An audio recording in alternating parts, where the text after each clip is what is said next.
Alright guys, I am back with another Q&A video. I wanted to do another one of these for my 600th video. I like to do one of these every 100 videos. And I appreciate all the questions. And I don't expect anybody to watch this in one sitting. I know it's probably going to be a really long video. I will probably have a few cuts here and there. But anyways, to get started, I had a question in my inbox just before I started to record this from Jericho Rocker 1234. What are your thoughts on Bret Hart's comments towards Triple H? And if you don't know, recently Bret Hart did some interview thing, and I've seen the videos. He did one for the Wrestling Talkers UK YouTube channel, I think that's the name of it, and for the Score. So I watched both videos, and apparently he said that out of 1,000 great wrestlers, he wouldn't include Triple H in that list. And Triple H has never done anything special. He's never innovated anything. You have guys like Punk and Daniel Bryan who are innovators. Triple H never innovated anything. His match with Undertaker, I think he was referring to the first match. He said he gave 3 to 4 stars out of 10, and that was being generous. So he was pretty brutal on Triple H here in this interview. And you can't really say he's wrong because it's his opinion. I mean, that's what he believes, so he's entitled to that. I personally don't think it's true. I think Triple H would definitely be in the 1,000 greatest wrestlers, if not the 100. And I'm not a Triple H fan, but the guy's done a lot. He's definitely good in the ring, good on the mic, and I think he knows how to be a pro wrestler. And he's a guy who obviously cares about the business. Now, maybe he's from an era that Bret Hart wasn't really a huge part of, because Triple H was really just getting started as Bret Hart was kind of ending his career, unfortunately because of the Goldberg injury and everything. So maybe that's the reason that Bret Hart did say he hasn't watched a lot of his matches from the last 10 years, and I think that was really when Triple H was coming into his own. So I don't know, that's my take on his comments. I mean, it's his opinion, but I do think he's kind of wrong. Alright, and the first question here is Sean Mortimer. Are you going to review the Nightmare on Elm Street movies?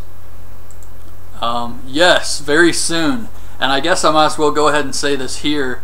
My horror room movie reviews. I know I'm behind. Trust me, I know this. And I'll tell you why. Because The Hills Have Eyes Part 3 is apparently a very rare movie. And it was only released on HBO. And I did find it on YouTube. And the quality sucks. The camera's like shaky, and you have to watch it in parts.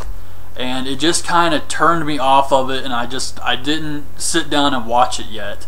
And it got me really far behind because I like to watch these in order. I mean, that's how you watch a series of movies. So I kind of have put that off. But now that this video, number 600, is going up, and I'm not counting down to this anymore, then as soon as this one's up, and this will probably take a while to upload, but once this video is posted, I'm going to catch up on the horror room movie reviews, as well as the American Horror Story episodes I haven't done yet. I know I've got 2 of those left. But with the wrestling videos, I kind of got behind, and I had to do the 600 video, being a Q&A. So I'm definitely going to catch up on those, and I will do Nightmare on Elm Street very soon. Brian Bomber. Any plans for making that video game review Let's Play channel you were thinking about? I would love to see video game reviews from you, especially old school games. Keep up the good work, man. I really enjoy your reviews. Right now, I would like to do that, but I just don't have the time to do a second channel. And really, a second channel is the only way I could do video games because of the whole copyright issue. So if I had time to sit and play the video games, I would definitely do it. But right now, I have trouble just getting the movie reviews up. I've just been so busy lately. The past few weeks, I've done the wrestling shows. That's it. I haven't done the manga videos, I haven't done the TV shows, or the movies. So if I do get free time, it's going to be to catch up on those things, not start something new. But I would love to play the old school video games and do Let's Plays of those. That's something I would definitely be into doing if I just had more time. Right now the only video game reviews I have are just me talking about a game, but I do have a playlist for those. Khalil Shawan, why don't you do video games? Just the time issue. Jericho Rocker, here's a question. What do you think is going to happen on SmackDown concerning the huge spoiler?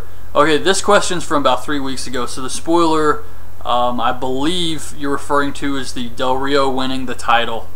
And I think Del Rio's done a great job being a babyface. I mean, I don't really care for it. I think it's a little racist at times, to be honest with you, just because they're really hyping up the fact that he's Latino and he's this Mexican savior, and it's kind of like a championship fiesta, really, complete with a sombrero and a lady dancing around it. It's just kind of absurd to me. But as far as his ring work, I think he's good in the ring. I loved him as a heel, and I think he's doing a great job as a babyface.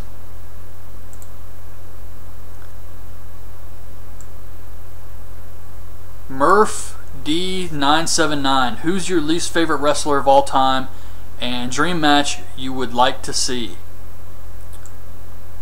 Dream match I'd like to see, just, I'm not even really sure why. I guess it's the fact that Sting has never been in the WWE, but I would like to see Sting versus Undertaker. But at this point, thinking about that match, if we're not talking about in their prime, holy crap, that could be horrible. Not so much on Undertaker's part. Even injured, I think Taker could make that a good match. But Sting would really have to step his game up. I like Sting, but that's just how I feel about that one. Another dream match would be, I like to say, Necro Butcher versus Mick Foley in his prime in a Hell in a Cell match. Somebody would die. And least favorite wrestler of all time, I immediately go to CZW. But they had some bad ones there. I'm trying to think. Because I really didn't like DJ Hyde for a long time. But he's actually, now that he's the boss, he's not too bad, I guess. But yeah, CZW has some pretty bad wrestlers.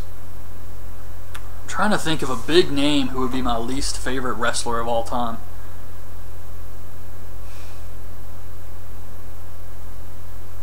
I really don't like Mason Ryan. I mean, I can find something good about even the wrestlers I don't like. Like, I'm not a fan of Randy Orton, but I can tell he brings something to the WWE. So I can't really just say he's my least favorite. I guess my least favorite would be someone like Mason Ryan, who can't work, who just goes out there and takes up time and space just because they have a huge jacked physique and they really just can't wrestle. Which is how I felt about Chris Masters' first run, but he improved, thankfully. Jericho Rocker 1234. What are some of your favorite Batista matches, and did you think he was better as a heel in 2010? I definitely did.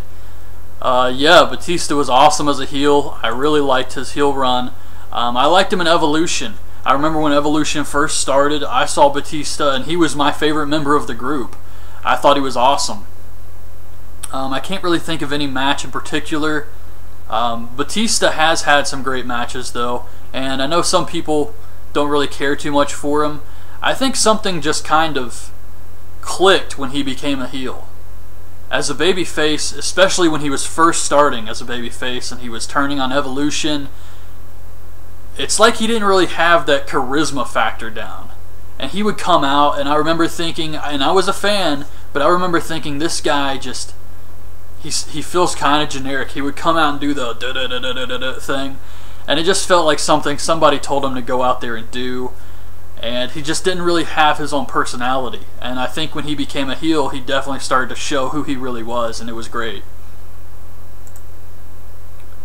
Why does WWE have to overpush everything? They always burn me out with the excessive and force-fed pushes. They'll take a good thing in moderation and cram it down our throats to the point that we're sick of it. Because WWE are masters of taking something and squeezing every last bit of life out of that. Whether it's a gimmick, some lame backstage segment like Damn, or a wrestler themselves. They will take every single thing they can from you. And that's how they've survived all these years. Look at poor Zack Ryder. WWE took him, they used him for every single thing they could, and now they don't need him anymore. And look where he is. That's just how they are.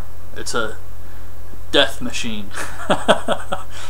Who are some of the most underappreciated wrestlers in WWE, TNA, Ring of Honor of 2012 in your view?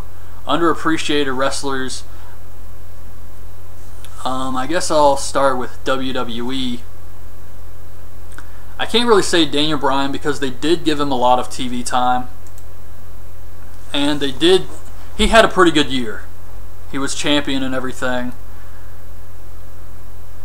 Well, who did they kind of slack off on? Dolph Ziggler. I think he's really underappreciated. I think they gave him the Money in the Bank as a way to kind of say, hey, we really care about this guy, and then immediately started burying him. So what was the point of the Money in the Bank? He still has yet to do anything to look like a major threat to anybody. And it's really sad and disappointing when somebody's going out there and busting their ass over and over again and they get crap for it. What was that? There was some match he had that was just horrible, horrible booking for Dolph Ziggler, and I felt really bad for him. And then Big E shows up, and it's like the focus went from Dolph to Big E.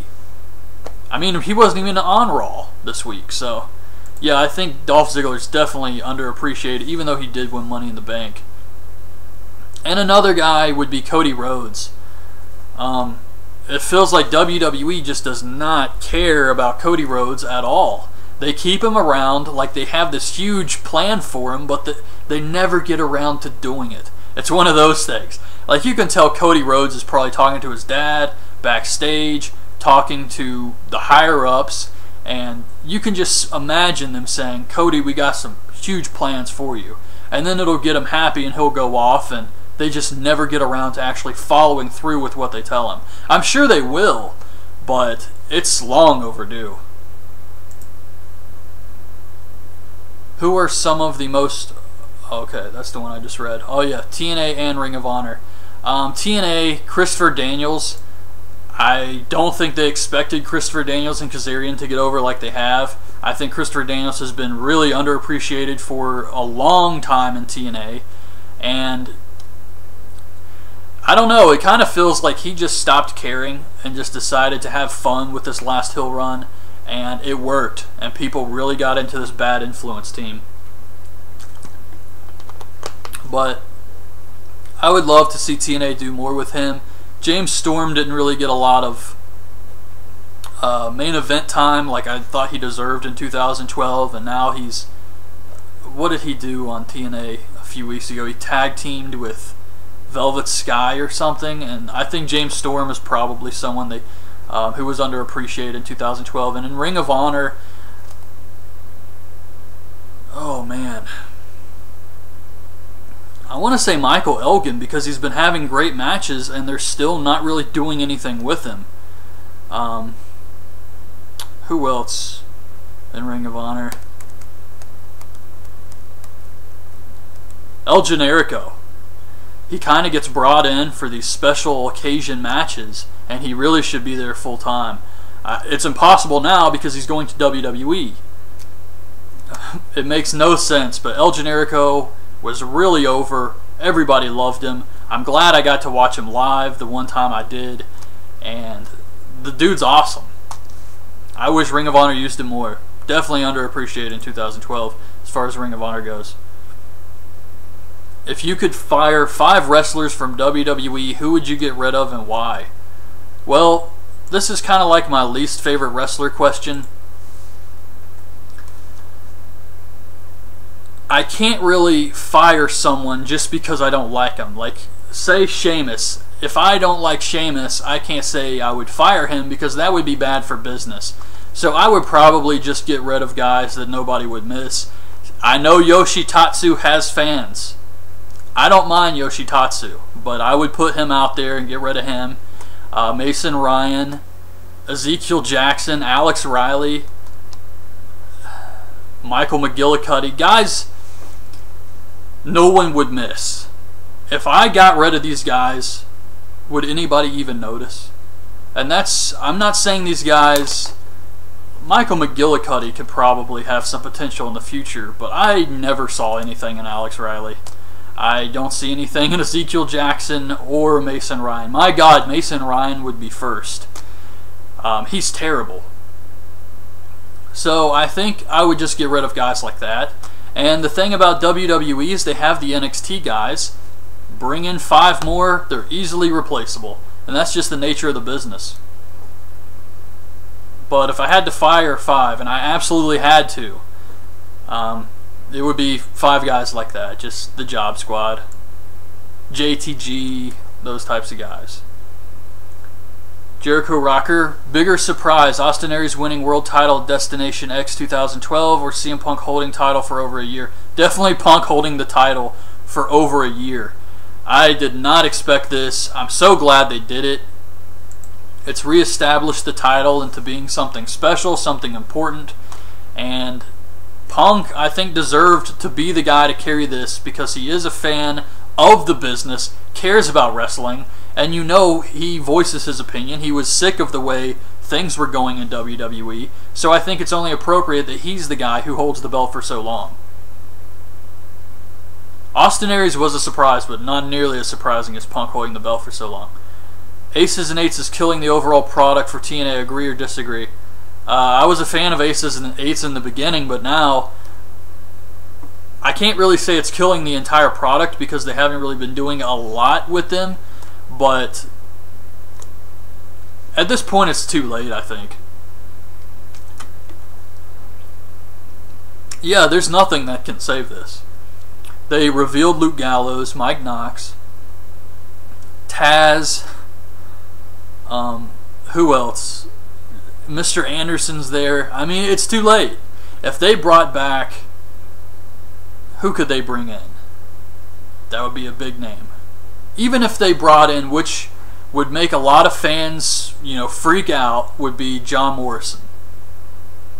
If they brought him in and made him a member, it's too late for this. Nobody would care because it would be John Morrison surrounded by Luke Gallows, Mike Knox, Devon, and freaking Taz. It's too late. And they never made these guys look strong, so who cares? Brooke Hogan, Claire Lynch, Karma, kill one, marry one, fuck one.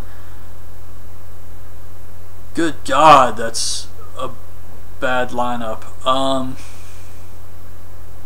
I guess I would have to marry Karma. Just because she seems to be kind of level-headed. Well, she did attack Bubba the Love Sponge, but I'd still have to marry Karma. Have sex with Brooke and kill Claire Lynch. Wireblue666, what got you into YouTube? Basically just watched all the wrestling shows. I would watch Ring of Honor, and I would watch WWE, and I'd watch TNA. So I figured it would be fun to make some videos giving my opinions on these shows, since I was watching them all anyway. And I really wanted to give my opinions on Ring of Honor. So I started doing the videos with just the audio, and then I got the web camera, so I started doing the actual videos, and just kind of snowballed from there, and I started making videos on other things like movies and stuff. Balzer77, question, how many joints do you smoke in a day? And serious question, do you watch any real sports outside of men in underwear play fighting? No. And if so, what are they? Oh, and can you say please fire that fat bitch again? Well, TNA should fire that fat bitch. even though he's Teflon Taz now, I guess. This whole thing with Taz, it really... I just cannot imagine what anybody in that company sees in Taz. It befuddles me. But as far as, do I watch any other sports? I used to watch MMA and have DVDs of other companies besides UFC doing MMA. But it's kind of one of those things I'll get into and I'll start watching a lot of it, but I don't actually follow the product like I followed wrestling. I think the difference is wrestling's just something I've always watched, so I kind of stay in the loop. Even over the past 10 years, there was a couple years where I would stop watching WWE every week, but I would still occasionally check in just to keep myself in the loop with wrestling. So there's really no other sport like that for me that I watch every week. I just can't really get into it. And I do not smoke weed or anything else like that. Golden Eagle 407. Do you think Kane will lose the mask again? Who cares? I mean, if he does, I mean, it's just going to be the same Kane. Nothing's changed. The guy has done absolutely everything you can do with this character. There is nothing more. If he loses the mask and he puts it back on in another 5 years, it's going to be the same exact Kane. He's going to go out there. He's going to hit the sidewalk slam. He's going to climb to the top turnbuckle and hit his flying clothesline, some kicks to the face. Go for the choke slam spot. The guy's going to jump behind him to escape. I mean, it's just the same matches over and over again. I like Kane. I think he's a great wrestler for someone his size, but I've seen it for years and years now. 50 KEOKUK. What do you think about WWE signing El Generico yesterday? I think it's great. El Generico is a very hard-working wrestler. He is awesome in the ring. And he has this thing about him where people just love him. And he's got this great charisma to him. I think it's just a natural charisma that he has. And even though he cuts these weird promos and his gimmick is kind of comedy like Santino, something about him people love, and I think it's the fact that he can be this goofy character, but when he goes out there, his matches are awesome, and he can really perform. So I think the guy's been working his ass off on the indies, and he deserves to make this money. Chris 30548 Iffy. You ever smoke weed, and what are your thoughts on it? Yeah, I have smoked it before, but I don't smoke it at all anymore. And it's not that I have like this problem with people who do, or I care if people do it around me. It's kind of just, I personally can't do it. I don't think it's really a bad drug. I think there's a lot of other drugs out there that are much worse. I think alcohol is much worse as far as drunk driving and things like that. I think weed is relatively safe. I'm not saying you should go out and do it or anything, but I think it's relatively safe compared to other drugs. Me personally, I used to do it, and something happened to me. I don't know what it was. My body chemistry changed, and I started to get this horrible anxiety, like paranoia. It was just bad. It would be like, it's hard to explain. For example, if I was watching a TV show and people were acting on there, obviously, if I was high, it would be like I could tell they were acting. It's really hard to explain, but it did this stuff with my mind, like just this horrible anxiety. I would smoke it and I would just feel like really just kind of sick. And I don't know what happened. Something in my body changed and I just could not do it anymore. So definitely I haven't done that in years and years and years, so I would never do that again. Horrible, horrible feeling. And I know other people who have said the same thing. They stopped because of that. MFTDS13. Where would you rank The Undertaker as an all-time WWF great? Probably in the top 5. Actually, I would put Undertaker in the top 3 because he's awesome with everything he's done in his career. My personal favorite was the Ministry of Darkness, but I think Taker's been consistently great for 20 years now. He's just been able to go out there, and he's actually gotten better with time. His body cannot keep up anymore, but his psychology is top-notch as far as putting a match together. But definitely one of the greatest in WWE history, in wrestling history.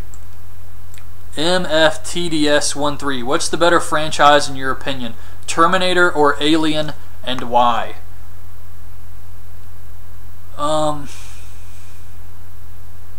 I would have to say Alien just because I like that genre better. I like Terminator also, but it's really just the first 2 movies. I didn't really care much for the later movies. There was 3 and I think Salvation. And I just felt like they did not live up to the hype of the first 2 movies. 3 was okay. Salvation was better than 3, but it's still, the first 2 are really what got people to watch the 3rd one in Salvation.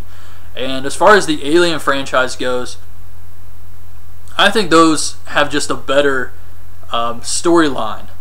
And I just care more about the actual Alien saga than the Terminator saga. Both are cool, robots, aliens attacking, but I just have to go with Alien. And Prometheus was awesome. I really like that movie. Frank Gibson, hey, do you think The Rock will win the WWE Championship this year? Do you know when? Well, I guess we already know the answer to that one. MJW2690. Who is your favorite wrestler to never be world champion? Probably going to have to be Scott Hall. Yeah, I think he's the ideal choice for a lot of fans who just have been watching wrestling for a long time. Scott Hall was great. Sadly, we all know what happened to him later. He just kind of let his own personal problems get in the way. But he was an awesome wrestler, and he was never world champion. So it was kind of a missed opportunity, I think. But I think he kind of took his role in the companies he was with and owned it. I don't think Scott Hall really gave a shit, to be honest with you. I think a lot of fans say, hey, he deserved to have a world championship run, but I don't think Scott Hall really minded. I think he enjoyed being a pro wrestler. And he didn't really care too much about the whole titles and everything. Alright, I'm going to stop this just to see how long this video is so far.